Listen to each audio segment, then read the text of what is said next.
كلشي شاف اليوم القرار ديال الكاف اللي كانوا المغاربه كاملين كيتسناو باش ينصفنا. الساعه كان قرار ظالم وظالم بزاف للمغرب، وساوى ما بين الجاني والضحيه. يعني في منتخب السنغال وقفوا شي لعابه بضع مباريات، وقفوا حكيمي وسيباري تا هما شي جوج مباريات لواحد، وحكموا على منتخب السنغالي يخلص شي 100,000 اورو شي حاجه هكا، وهذا حكم ظالم 100%. بصح الدوله دارت بزاف ديال الحوايج، بصح الدوله دارت واحد المجهود كبير باش تنجح التظاهره، ولكن المشكل الكبير اللي بان دابا بكل وضوح هو المشكل الاعلامي، مشكل الصوره، مشكل السرديه، هو اللي خسر فيه المغرب. حيت مع المؤثرين واليوتيوبرز دابا خدمتهم، كندوي على اليوتيوبرز المغاربه والمؤثرين المغاربه، ولكن هادشي ما كافيش. هادشي خاص الدوله تخدم عليه. تخيل معايا الجزائر دارت واحد القطب كامل ديال الاعلام غير على قبل باش تحارب المغرب. في مصر عندهم المدينه الاعلاميه فيها الالاف والالاف ديال الصحفيين، وفي جميع الدول عندهم نفس القضيه. وحنا كنتسناو من البراني هو اللي دافع علينا، من البراني هو اللي بين المغرب مزيان، من البراني هو اللي اعترف بينا واعترف بالتاريخ ديالنا. في بلاصه حنا اللي نديرو هادشي، حنا اللي نوصلوا للبراني، سواء عربي سواء اوروبي سواء لاتيني سواء افريقي. هذا الدور ديالنا حنا، وبخصوص الدور ديال الدوله، هي اللي خصها دير افلام مسلسلات برامج اللي غتوصل بهم للعالم الخارجي، وغتبين المغرب باحسن صوره، وغتدافع على الاهداف ديالو، ولما لا الهجوم على الاعداء.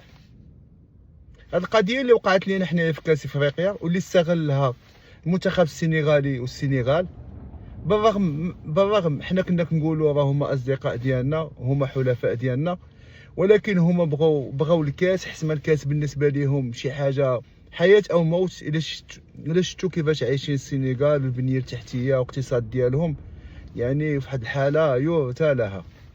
يعني خاصهم الكاس باش يحسوا بديك الوطنيه ويحسوا بديك الاشباع ويحسوا بانهم شي حاجه.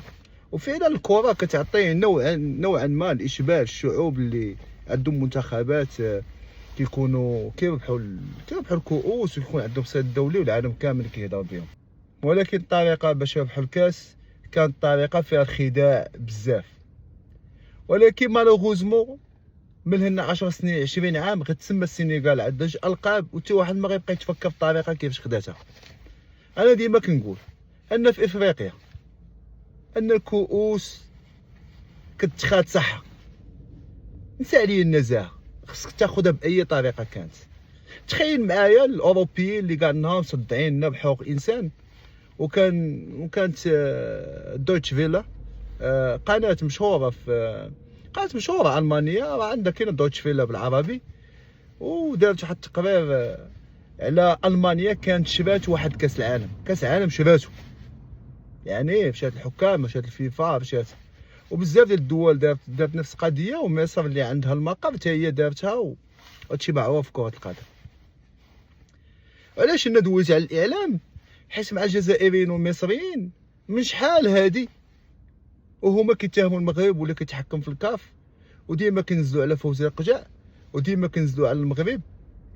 علاش؟ حيت ما عندهم منتخب قوي وغي قد ياخذها بدراعه، وهما عارفين راه ان القجع ما عندوش داك القوه اللي هما كيصوروه بها. الشي غير مصر حيت ما عند الكاف، الموظفين ديال الكاف الاغلبيه ديالهم من مصر، وهما اللي كيحدوا القرارات ديال الكاف، عندهم واحد القوه كبيره. ولكن حتى واحد ما كيهضر على مصر، علاش؟ حيت اعلاميا قويه. الجزائر في الكان اللي فات، كاس افريقيا اللي فات، خصهم الدور الاول. المغرب هو السبب، المغرب كيتحكم في الكاف. ديما المغرب هو السبب، المغرب كيتحكم في الكاف. وكان المغرب هو السبب والمغرب كيتحكم في الكاف. راه فوزي قزع 10 سنين هو كاين في الجامعه الملكيه المغربيه، كون حنا على الاقل حتى الكيسان. والفرق ديالنا ديما ياخذوا الشامبيونز ليغ ديال افريقيا، لا ما كايناش هادشي. ولكن الهجوم الاعلامي ديالهم نجح، وخصنا نعترفوا بها. مادام السنغال ورئيس ديال الجامعه السنغاليه قال لك راه فوزي القجع هو اللي متحكم في الكاف، حنا الوحيدين اللي وقفنا ضده. هذه الهضره ديال مثلا الهضره ديال الجزائر. وحتى ديال مصر، مصر شحال هادي شي مصر فما كتلعب شي كاس افريقيا ولا شي فرقه مغربيه كتلاقى مع الفرقه ديالهم، ديما كيكتبوا كومونتيرات عقلوا عليها. المسرحيه اشتغلت، المسرحيه اشتغلت، زعما بداو الكواليس كما كيقولوا الدوله اللي منهوك.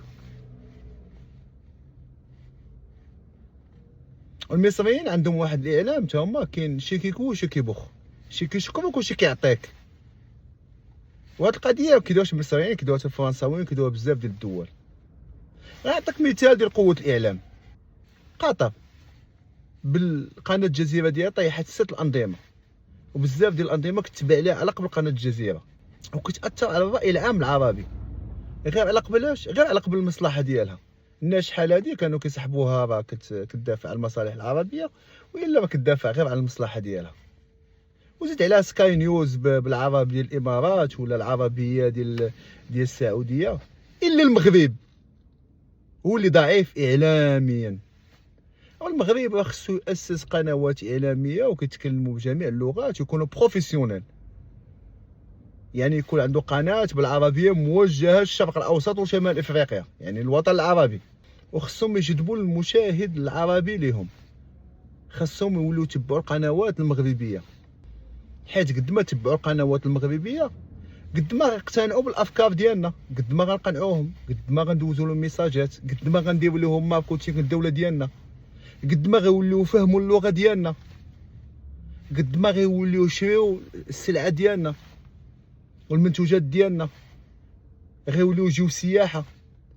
وقس على ذلك وهادشي نقدروا نديروه مع الافارقه، نقدروا نديروه مع الاوروبيين، نقدروا نديروه مع امريكا الجنوبيه ولا الاسيويين. علاش قناه مثلا دويتش فيلا بالعربي ولا المانيا دايره قناه بالعربيه على حساب العرب باش تقنعهم بالراي ديالهم وباش تبدل لهم الافكار ديالهم؟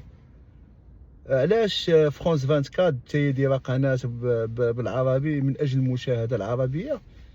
حيت مع شي حاجه مهمه تكون كتاثر في الراي العام ديال الدول الاخرى وديال الشعوب الاخرى، وتقدر تبدل حكومات وطيح دول غير من خلال القنوات، غير من خلال الاعلام.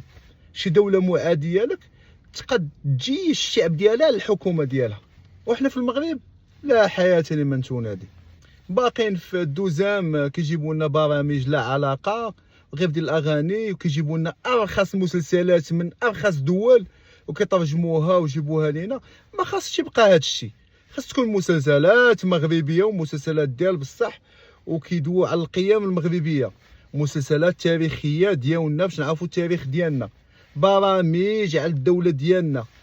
من الان فصاعدا الدوله راه شافت كلشي بعينيها، خاصها دير واحد الخطه من هنا لقدام باش دير اذاعات وقنوات وطنيه باش تاثر به الداخل المغربي والشعب المغربي، وباش تاثر به على الخارج، على الدول العربيه باللغه العربيه، ولا على الشعوب الافريقيه، ولا على الشعوب الاوروبيه واللاتينيه، ولا على حتى الشعوب الاسيويه.